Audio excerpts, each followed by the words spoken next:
again, my name is Blair. I work for the Association of Soil and Water Conservation Districts, and I operate the Virginia Conservation Assistance Program. How many of y'all have heard of this program before? Oh, about half, yeah. Kevin, you could have raised that hand a lot higher. Thank you. All right. So first of all, I want to comment on conservation districts. Second question, who knows what district they live in? Much smaller number, but still a pretty significant amount. So your homework after this conference, one of many I'm sure, will be to figure out which soil and water conservation district you live in. So here's a map of the districts, and kind of underlaying it are the counties. These districts serve to improve water quality locally. So they do many different pieces of work, primarily agricultural. The districts were born out of the Dust Bowl in an effort to preserve soil health and soil quality, but they've moved beyond agricultural work exclusively to include programs like the Virginia Conservation Assistance Program. Some of them also do some septic work, again, protecting water quality, and then, of course, with Kelsey in the room, I have to mention education is a big part of their work as well, working with students and teachers on programs like the Envirothon, which is a natural resources education competition. All right. Okay, so what is VCAP, the Virginia Conservation Assistance Program? This is a cost-share program that seeks to install stormwater best management practices, again with the goal of improving water quality. And I want to focus on two words highlighted in this definition, cost-share and stormwater. So again, most of the work districts do is agriculture. This is the sister program to that, working on stormwater issues. And because it is administered through the Soil and Water Conservation Districts, at the end of this, if you're like, man, I really want to participate, you need to know which district you live in. Not all of the state of Virginia is served by soil and water conservation districts. Virginia is a little odd in that not all of our, or rather that our cities are not part of our localities. So because of that, when the districts began, if they didn't have agriculture, they weren't necessarily part of a district. But a lot of our districts are forming relationships, MOUs and MOAs with our cities. So that this service is expanding is what I'm saying. Okay, so as a water quality program, what are we seeking to solve? What are the issues that we're trying to treat? The phrase that is used in the district world is resource concern, and there are three different resource concerns that can be treated by this program. Erosion, poor cover, and excess runoff. And these photos kind of are demonstrating that. On my left, also your left, there is an image. You can see that this run of water, that's that excess runoff, and it's also causing that poor cover and some erosion. You can see this homeowner was trying to solve this issue by shunting the water away from their downspout, from their foundation. In the center, there is a large set of standing water in front of someone's house. And on the right-hand side, we can see evidence of deposition on somebody's driveway. So when a district employee meets with a landowner to administer this program, these are the things that they're looking to solve. Here are some more images. Again, left-hand side, we've got a little bit of standing water leading to poor cover. Upper right is poor cover. And we got really the trifecta in the lower right, standing water, that excess runoff, poor cover, and some erosion. But bigger than that, this program has a lot to offer. We're focusing on that water quality benefit, but of course, when we install practices, especially practices that involve plants, there's a myriad of benefits that they offer. So we're improving habitat, we're offering that space for pollinators. It can reduce the heat island effect, it can improve air quality, but ultimately what's underpinning all of this, bless you, is meeting the WIP goals, and again, meeting the TMDL for the Chesapeake Bay. But I want to highlight this to say that we have a driving force that is that water quality improvement, but the program is much bigger than that. And it's something that's very important to me to continue to highlight those benefits that are in addition to the water quality benefits. Okay. So as a cost-share program installing stormwater best management practices, we offer a whole suite of options for our landowners that want to solve these water quality issues. So they range from conservation landscaping, which is maybe the most simple or the most accessible practice, and scale up to very complex, highly engineered practices like living shorelines, green roofs, constructed wetlands, bioretention basins. If it's a little bit hard to read, the ones at the top also include permeable pavement, rainwater harvesting, rain gardens, dry wells, infiltration trenches, and then vegetated stormwater conveyances. So if you can dream it, we probably have it, and if not, you should tell me, and I can talk to Kevin and see what we can add. I want to highlight conservation landscaping for a brief moment. It is bigger than just conservation landscaping. It's actually 5 practices in one. So it includes things like meadows and riparian buffers, mulched beds, and filter strips. So we've got a suite within that single practice as well. Okay, so let's say you want to participate in VCAP. You want to improve water quality. Maybe you have a resource concern. You know a homeowner that has one of these issues. How does this program function? So first of all, reaching out to your local district is key because this program is administered through the Soil and Water Conservation Districts. And I will also add, I know Stacy is here. She's a part of the council, and she is the contact point for Henrico County. So if you live here, your person that you need to reach out to is already in this room. You will schedule a site visit. That district employee, or in some cases a partner organization, will come out to connect with you, discuss the issues that are present, what ability you have to maintain practices to find what might be ideal for you, and to determine eligibility. So of course we want to install as many practices as we can, help our homeowners, but there are some cases where a practice might not work.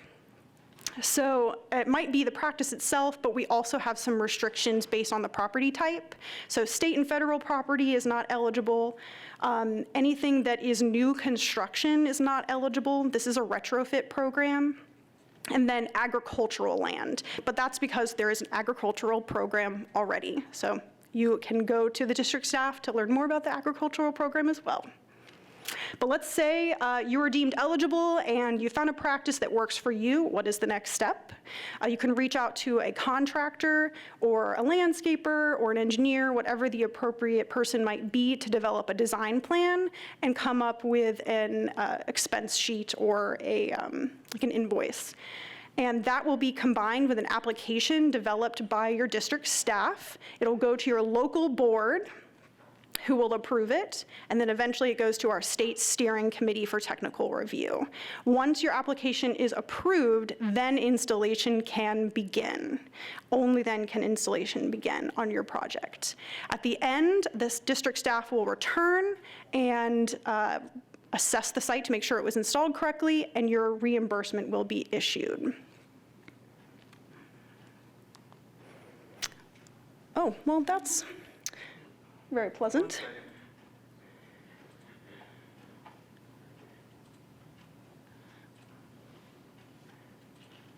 Oh, I'm so happy that you're here. Oh, look at, oh, bummer. Yeah, very artistic. But it is working on the screens, like the TV screens. And that one. Does everyone want to shift your view to the right? We're going to do that. You all get to rotate and move a little bit. So I want to show you some images of some of our practices, again, highlighting the resource concern and then what ultimately was installed. So on the left-hand side, we've got this bare ground, this erosion that's occurring, and a meadow was installed on this site, and it grew up into this beautiful, beautiful practice. This was actually in Thomas Jefferson District. I spoke to someone earlier who lives in TJ and was interested in a meadow. This could be you. There you go. This is a practice in Henrico. This was a homeowner who had a slope that was eroding, and behind them is actually a lake, and they installed a mulch bed.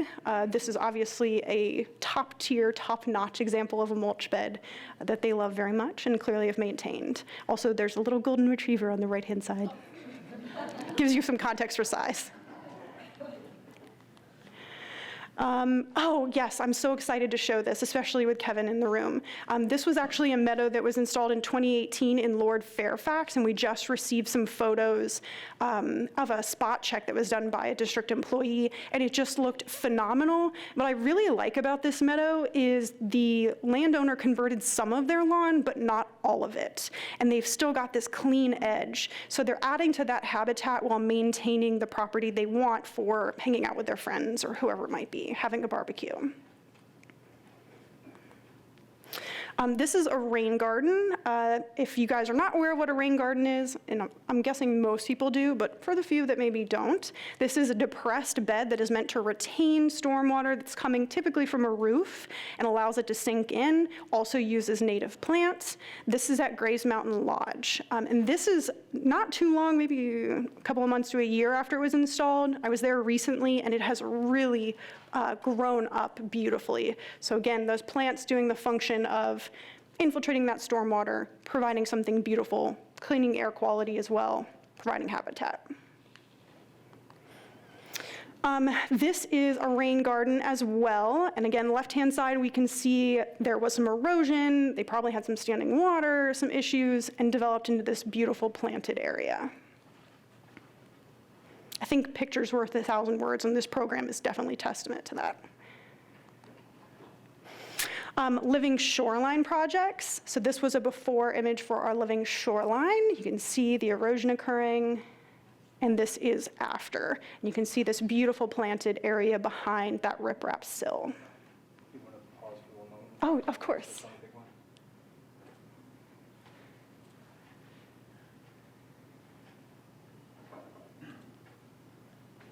If you don't mind, I have a question while we're waiting. Please. What's the approximate timeline on approval, like, you know, just from first meeting with the homeowner to actually breaking ground? Yeah. So the question for those in the back is, what's the timeline like on this program? It varies district to district. If you really hit the sweet spot, you can really get it moving in a handful of months. And if you struggle to find a contractor, that might delay things. And a delay could be the timing of that local board meeting and our state steering committee. If they happen to be perfectly equidistant, it might take a month to have both approvals completed. And I think the biggest limitation these days is contractors. Contractors are busy, busy, busy, busy, busy. Yeah, Okay. Good question. And can you tell me how much time I have left? Couple minutes. Couple minutes? Okay. All right, we got permeable pavers as a practice. This was in Colonial Soil and Water District, so towards James City County, that kind of area. And you can see the river in the background. These practices are also infiltration practices, but you would never know that they're an infiltration practice. They have a reservoir of gravel underneath them, allowing that water to soak in. On the left-hand side, you can see there's gaps between this brick that allow that water to sink in. So much better than our standard asphalt. And then kind of a summary of the other practices. So upper left, we've got a green roof. Not incredibly common, but of course I'd love to see more.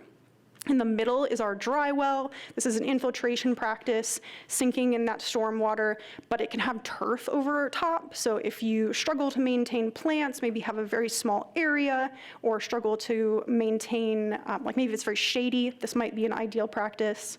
On the right is an infiltration trench, basically a bigger dry well in my opinion.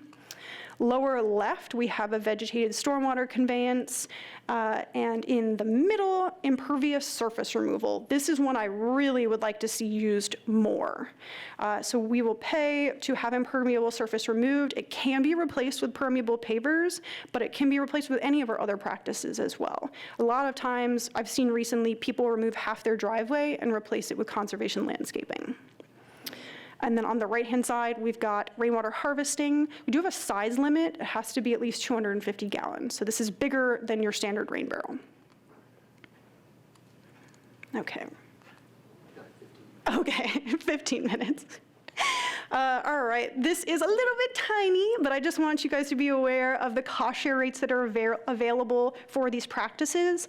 At a minimum, we pay up to $7,000 for our smaller practices or less complex practices like rain gardens and conservation landscaping, and then up to $30,000 for more highly engineered practices like bioretention basins. They are reimbursed at a cost share rate of 80%, so it's either the cap or 80%, whichever is less. Take some time to let that sink in. And then the last piece I want to touch on here is our lifespan.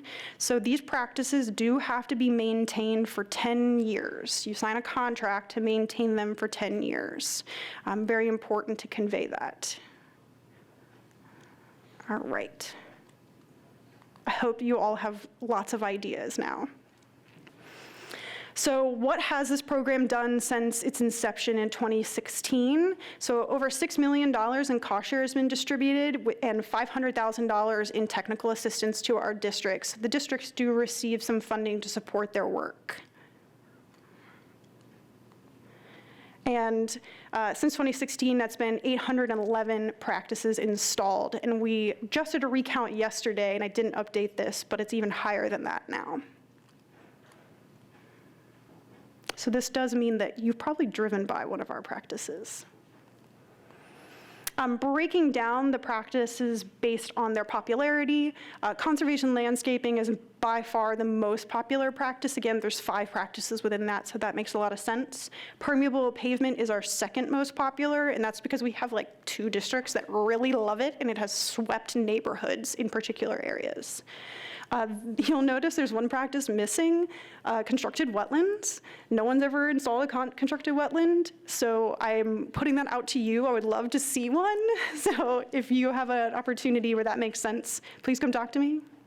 Come talk to your local district. Last couple of things I want to touch on. I am really working hard to increase accessibility of this program. It's very important to me, and it's been written into some of our grants as well.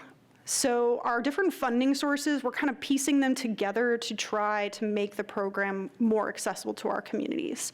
So first of all, most of our funding comes from the Department of Conservation and Recreation, and we have started a program with them called the Startup Payment Program. It was born out of the agriculture program, but it will pay up to 50% of the cost share as soon as an application is approved.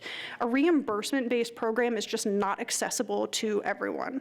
So the idea is to provide that funding to secure a contractor as soon as you have approval. Tied to that, we actually robbed DEQ of some forms from their septic program that also made their way into the agriculture program with DCR that will allow us to direct payment straight to a contractor. So this funding is considered taxable income, and we were trying to find a way to not impact someone's tax bracket when they receive a cost share payment, and this form, direct pay to contractors, should help with that. So pairing together startup payments with the direct pay, again, the goal is to make the program more accessible. Asterisk on this, it's being reviewed by the Office of the Attorney General, so I don't have that form officially approved yet, but it's my goal. And if you know anyone, whisper in their ear, that's very important. We have funding from the National Fish and Wildlife Federation to stack on top of our funding from DCR. So right now we have an 80% cost share rate, but again, even that 20%, if someone's being very cost conscious, trying to install themselves can be prohibitive. So we acquired some other funding in order to reach closer to 100%. We are starting with community-facing projects in low-income geographic areas and a particular subset of our practices. So rain gardens, conservation landscaping, things like that. The term low-income geographic area, that's like written into state code, and it's extremely circular, but in summary, we are using EJ Screen to determine what those areas are. Last but not least, we have funding from the Virginia Environmental Endowment to work exclusively in the Southwest in areas impacted by Mountain Valley Pipeline as well. So many, many thanks to all of these different groups for supporting this program, DEQ and DCR in particular for supporting this program for its duration.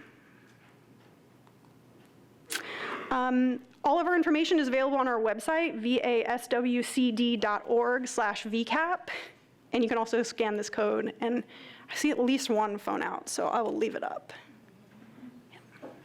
But again, first step, contact your district. It says the QR code campaign has been disabled. Bummer, you were too technical. No one ever takes me up on the QR code, but I'll fix it. But the website still works, VASWCD. I also have a directory if you're a hard copy person, if you want to find your district. Last but not least, this is my contact information and our assistant coordinator's contact information. If you have questions, more than likely we're going to direct you to your district. All right, thank you guys so much. I'm happy to take questions. Thanks.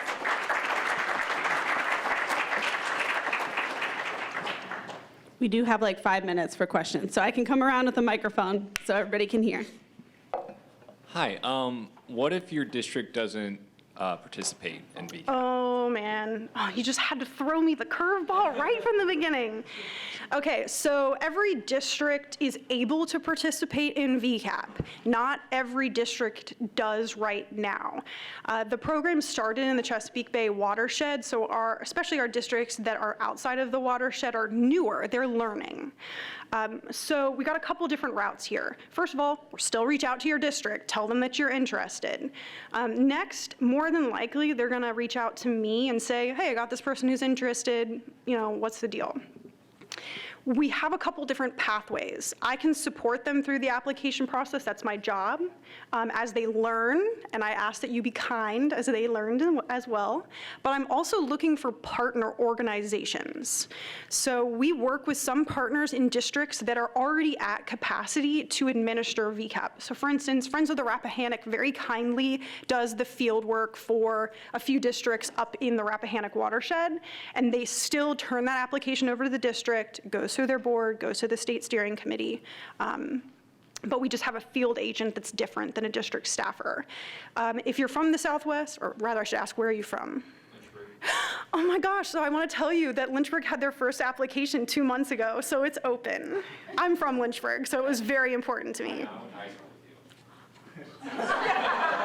Oh my goodness, I'm so excited to talk to you.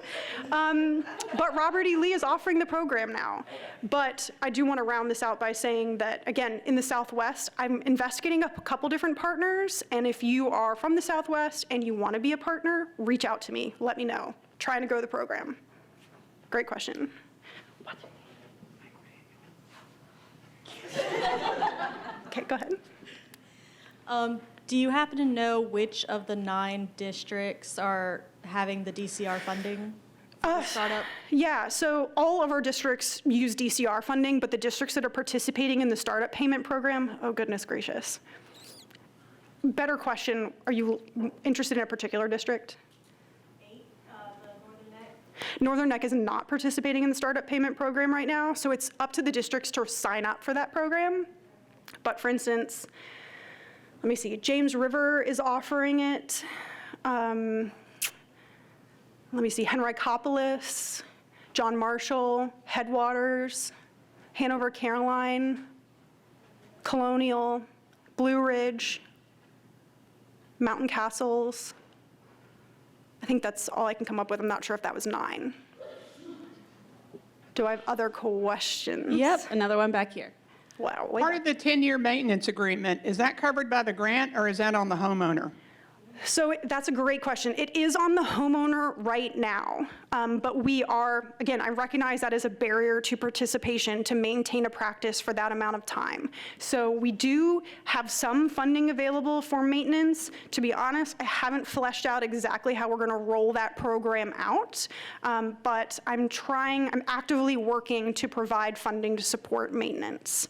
I'm gonna leave it at that. Especially with funders in the room. I'm going to leave it at that. Go ahead. Any other questions?